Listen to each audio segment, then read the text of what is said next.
Chapter 5 The Law of the Pendulum. It is interesting to have in the house a clock with a pendulum, not only for checking the time but also for reflecting a little.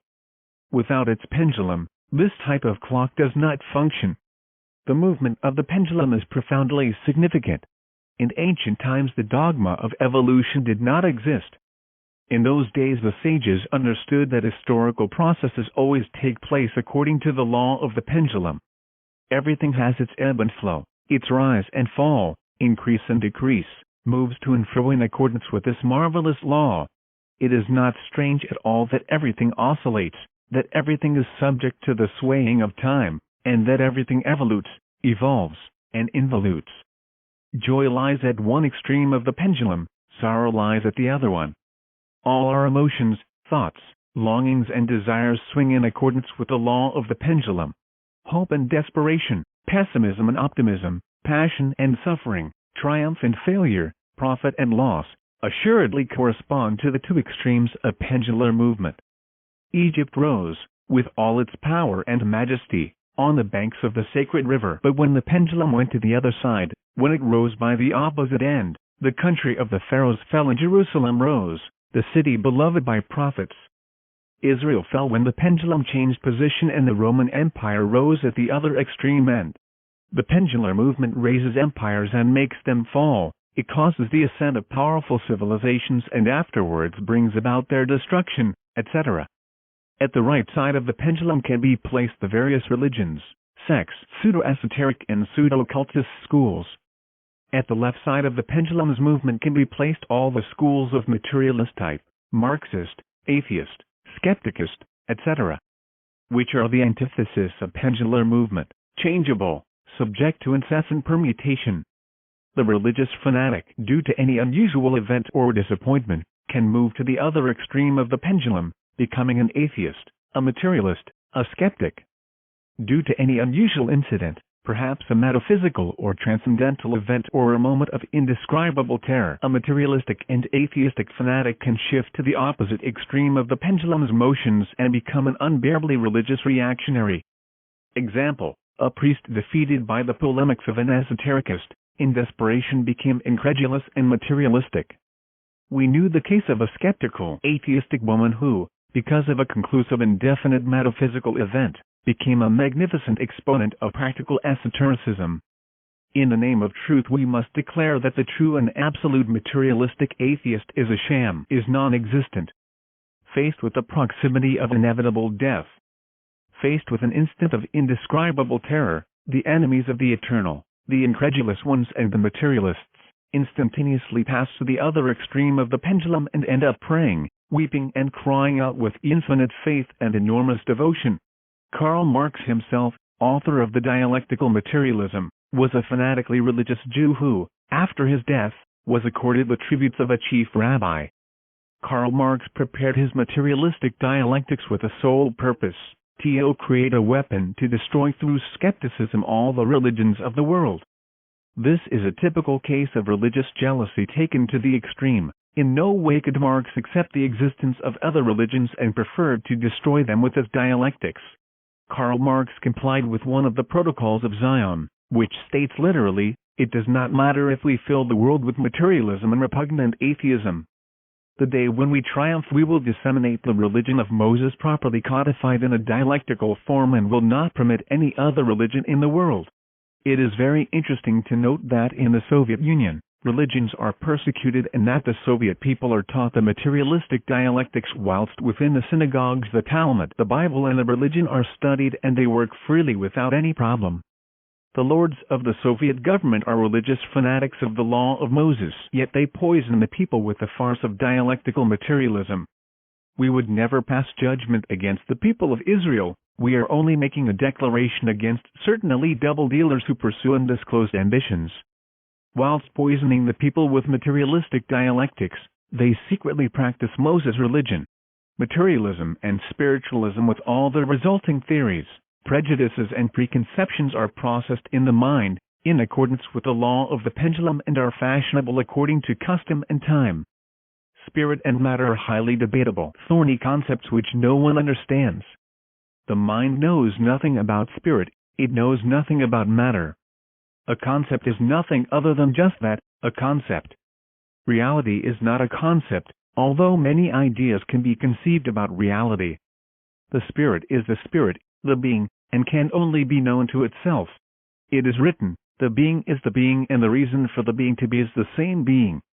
The fanatics of matter God, the scientists of dialectical materialism are 100% absurd and empiristic. They talk about matter with dazzling and stupid self-sufficiency when in fact they know nothing at all about it. What is matter? Which of those dumb scientists know? The so much hackneyed matter also is a very prickly and highly disputable concept. What is matter? Is it cotton? Iron? Flesh? Starch? Stone? Copper? A cloud or what? Saying that all is matter would be as empirical and absurd as asserting that the whole human organism is a liver or a heart, or a kidney. Obviously, one thing is one thing and another thing is another thing, each organ is different and each substance is distinct. Then, which of all these substances can be the matter they so much talk about? Many people play with the pendulum's concepts. However, concepts are not in fact reality. The mind knows only illusory forms of nature, but it knows nothing of the truth contained within such forms. Theories go out of fashion with time and the passing of years, and we find that what we learned at school is useful for nothing afterwards. In conclusion, nobody knows anything. Concepts of the extreme right or the extreme left of the pendulum go out of date like women's fashion. All those concepts are processes of the mind, things that take place on the surface of the understanding, nonsense, vanities of the intellect. To any psychological discipline, another discipline is opposed. Any logically structured psychological process is opposed by another one similar to it, and, at the end of the day, what? The real, the truth, is what interests us, but this is not a question of the pendulum. It cannot be found amongst the swings of theories and beliefs. Truth is the unknown from instant to instant, from moment to moment. Truth is found at the center of the pendulum, not at the extreme right and not at the extreme left either. When Jesus was asked, "What is the truth?" he kept a profound silence. And when the Buddha was asked the same question, he turned his back and left. The truth is not a question of opinions, neither of theories, nor of prejudices of the extreme right or the extreme left. The concept which the mind may build up about the truth is never the truth. The idea that the understanding may have about the truth is never the truth. The opinion we may hold regarding the truth, however respectable it be, is in no way the truth. Neither spiritual tendencies nor their materialist opponents can ever lead us to the truth. Truth is something that must be directly experienced, just as when we stick a finger into fire and it burns, or when we take in water and choke. The center of the pendulum is within ourselves, and it is there where we must directly discover and experience the real, the truth. We need to directly auto-explore ourselves in order to auto-discover and profoundly know ourselves. The experience of the truth only comes when we have eliminated the undesirable elements which as a whole constitute the myself. Truth comes only by eliminating error. Only by disintegrating the self, my mistakes, my prejudices and fears, my passions and desires, beliefs and fornications, all types of intellectual obstinacy and of self-sufficiency, does the experience of the real come to us. The truth has nothing to do with what has or has not been said, nor with what has or has not been written. It only comes to us when the myself has died.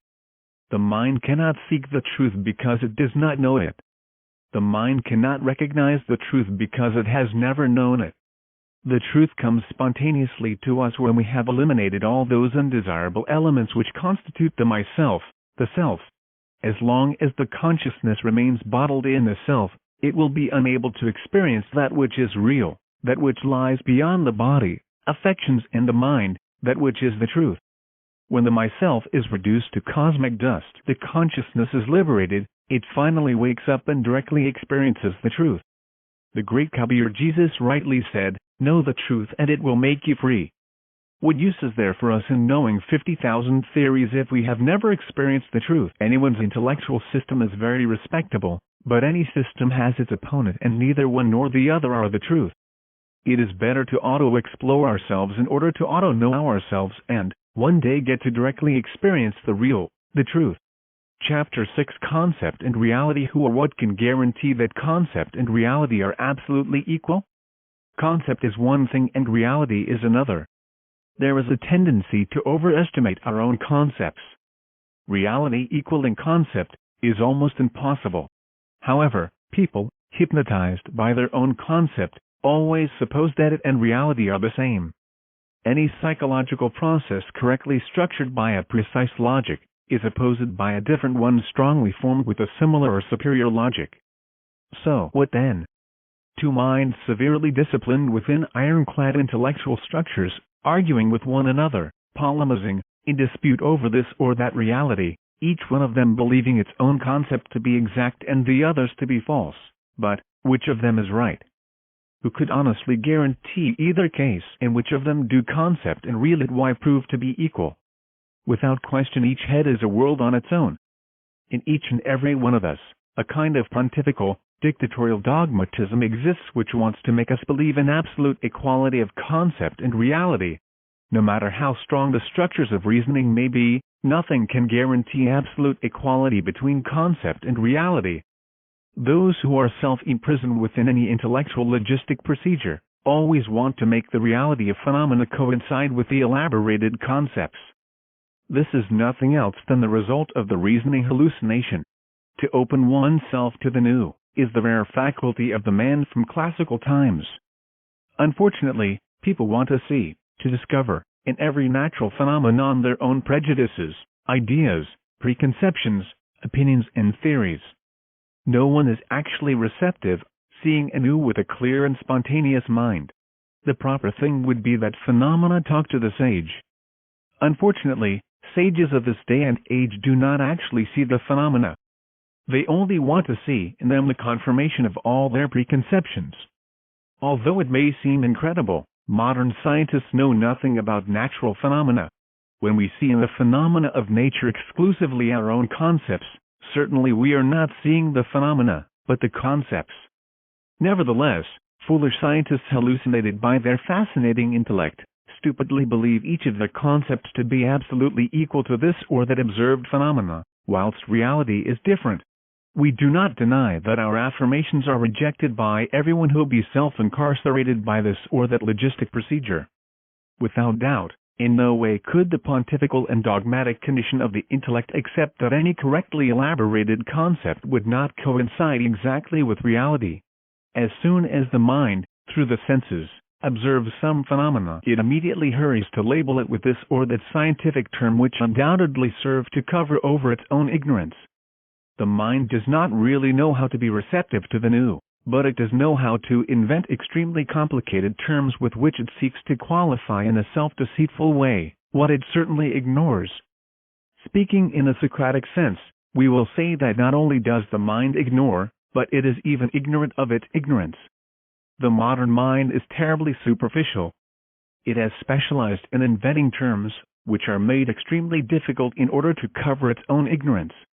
Two types of science exist. The first one is nothing else than just that compost heap of subjective theories which are so abundant. The second one is the pure science of the great enlightened ones, the objective science of the being. Undoubtedly, it is not possible to penetrate the amphitheater of cosmic science without having first died in ourselves. We need to disintegrate all those undesirable elements that we carry within and which jointly constitute the one-self, the I of psychology. As long as the superlative consciousness of the being continues to be bottled in the myself, in my own concepts and subjective theories, it is absolutely impossible to directly know the harsh reality of natural phenomena in ourselves. The key to nature's laboratory is held in the right hand of the angel of death. We can learn very little from the phenomenon of birth, but from death we will be able to learn everything. The inviolate temple of pure science is found at the bottom of the dark sepulchre. If the germ does not die, the plant is not born. Only with death does the new come. When the ego dies, the consciousness wakes up and can see the reality of all of nature's phenomena as they are in themselves and by themselves. The consciousness knows that which it directly experiences by itself, the harsh reality of life beyond the body, affections and the mind.